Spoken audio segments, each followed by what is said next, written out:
এই যে মহাখালীর যে বাস টার্মিনাল আছে এখনো, সেটাকে স্থানান্তর করে পূর্বাচল 300 ফিটের 3 নম্বর সেক্টরে নিয়ে আসা হচ্ছে। দেখেন ওই যে পিছনে বাস আরো আসতেছে, ওই যে পিছনে বাস, এই যে বাস, আর আমি আপনাদের আরো দেখাবো। এই দেখেন এই যে বাসগুলা, ওই যে দেখেন ওই সাইডে কত সারি সারি ভাবে বাস রাখা হয়েছে।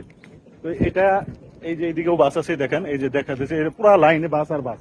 মহাখালীর ভিতরে যে বাসগুলো আছে রাস্তার উপরে থাকে, যাতে রাস্তার উপরে গাড়ি পার্কিং করে না রাখতে পারে, সেই জন্য মাননীয় প্রধানমন্ত্রী পূর্বাচলে 300 ফিট এই যে 3 নম্বর সেক্টরে একটি এই যে বাস টার্মিনাল নির্মাণ করতেছে। দেখেন যেরকম কথা সেরকম কাজ শুরু হয়ে গেছে।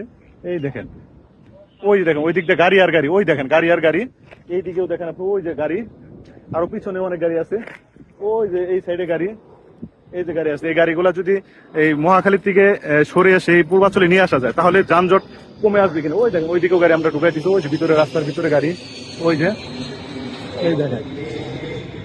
আপনারা একটু কমেন্ট করে যাবেন, মহাখালী বাস টার্মিনাল যদি 300 ফিটে স্থানান্তর করা হয় পূর্বাচলে, সেই ক্ষেত্রে মহাখালী বা ঢাকার রাজধানীর যানজট কমে আসবে কিনা, আপনি কি মনে করেন? এই দেখেন কাজ চলমান, মোটামুটি 7 দিনের ভিতরে হয়তো শেষ হয়ে যাবে।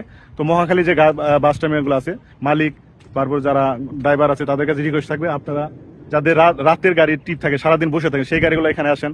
তো তাহলে আমরা যারা ঢাকা শহরের নাগরিক আছে আমাদের সবার জন্য আসলে কষ্ট কমবে। ঘন্টার পর ঘন্টা ওই দাঁড়িয়ে থেকে দেখা যায় ভালো রাস্তা, সামনে বাস টার্মিনালের জন্য রাস্তাটা জাম, সবাই পুলিশকে দোষ ধরে যে পুলিশ কাজ করে। আসলে যে ওখানে বাস টার্মিনালের 500 গাড়ি রাখার জায়গা, ওখানে মিনিমাম গাড়ি থাকে সারাদিন 2000-এর মতো গাড়ি চলাচল করে, এত গাড়ি রাস্তায় থাকে, সেটা কি পুলিশে একার পক্ষে সম্ভব? তো এই জন্য মাননীয় প্রধানমন্ত্রী যাতে রাস্তায় যানজট না থাকে সেই জন্য এই যে পূর্বাচলের 300 ফিটে এরকম একটা বাস টার্মিনাল করতেছে, যেটা মহাখালী বাস টার্মিনালকে স্থানান্তর করা হবে। সবাই কমেন্টস করে জানাবেন যে মহাখালী বাস টার্মিনাল যদি পূর্বাচলে আসে সেক্ষেত্রে ঢাকা জাম বা মহাখালী জাম কমে আসবে কিনা, আপনি কি মনে করেন? সবাই ভালো থাকেন, আসসালামু আলাইকুম।